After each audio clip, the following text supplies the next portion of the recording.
contingency, like your legal right to back out of the contract if you don't find a buyer. Konnichiwa YouTube, how's it going?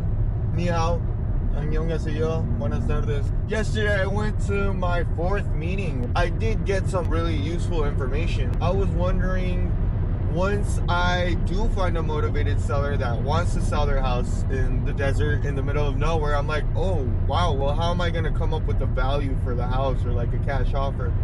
Someone at the meeting gave me the amazing, great idea of taking pictures outside and inside, maybe a quick little video, and then go back to the meeting that following meeting, right?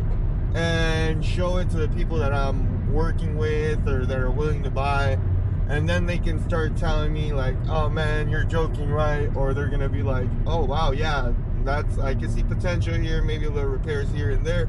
Or they're probably gonna be like, wow, that's an amazing deal, like offer them this much and you're gonna make this much, let's get that contract ready, let's get that contract signed, and let's all make money and let's all be happy, hooray. I don't know if it works like that, we'll see. So I thought that was some really good advice.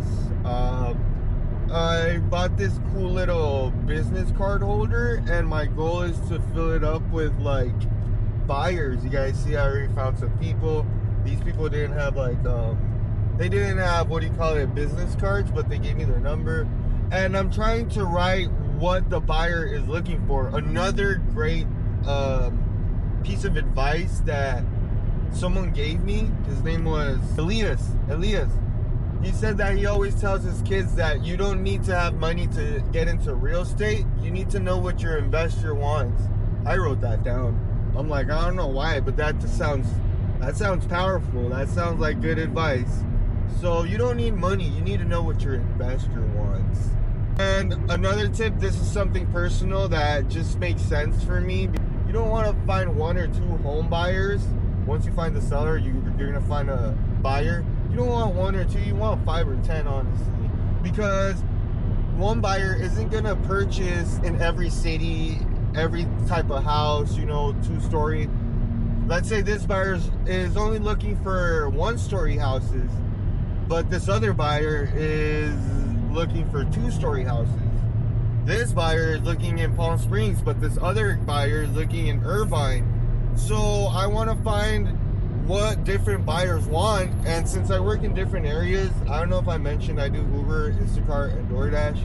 So I'm talking to homeowners every now and then. Since I work in different areas, in one of those where I'm dropping off the order, I could just spark up a conversation with the homeowner like, hey, do you like living in this area? Do you like living in the middle of the desert? Have you thought of selling your house? And then now, once I find a seller, I will do my due diligence to know to what buyer, what's the best buyer for this seller. Oh, this guy wanted a single family residency in the middle of the desert. Perfect, this one's for him. But this guy didn't want that. This guy just wanted something that's not in the ghetto, that's just in the suburbs, in the nice area. Yeah, let me not bother him, because I know you know what I'm saying. So try to like connect the houses with the appropriate buyer. So what's up, guys? 2 things as I was downloading and getting ready to edit the video, the clip. I realized I said that you want 5 or 10 buyers. I think that might be silly or sound nonsensical to a professional wholesale real estate person. Maybe you want way more than that. I don't know. I just said 5 to 10, but maybe you want 20, 30, 40. Who knows? But I don't think you need that much if you have 5 good, promising, well, not promising, but you have 5 good buyers. I don't think you need 20, 30, but who knows? Just do your due diligence or ask your real estate expert friend or wholesale expert friend.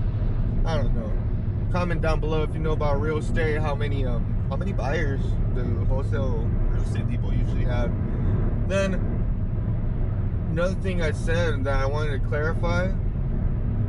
Oh yeah, in a previous clip I said that I saw in a video that you don't want to introduce yourself as a wholesale real estate person. Nothing, if you're a wholesale real estate investor, you want to get into this, do not introduce yourself as a wholesaler, because the people with legit licenses, they don't appreciate wholesalers. I might be wrong, I might not. Comment down below here. and I slipped up and did that at the meeting, and it kind of worked more than just introducing myself as a real estate investor. I don't know, people were kind of excited to meet someone that's looking for the houses. So hey, maybe you might want to cross out that piece of misinformation I accidentally gave. I'm not sure. If you know about real estate, comment down below. Do we want to introduce ourselves as wholesale real estate people, or do we want to stay away from introducing ourselves as wholesale real estate people? If you think you know the right answer, or if you have a good opinion, comment down below. Just be respectful, and yeah, let's make this a respectful community and see how it goes. That's about it. I just wanted to clarify those two things. Let's see how things move forward, and excited to see what's next. See you guys in the next video.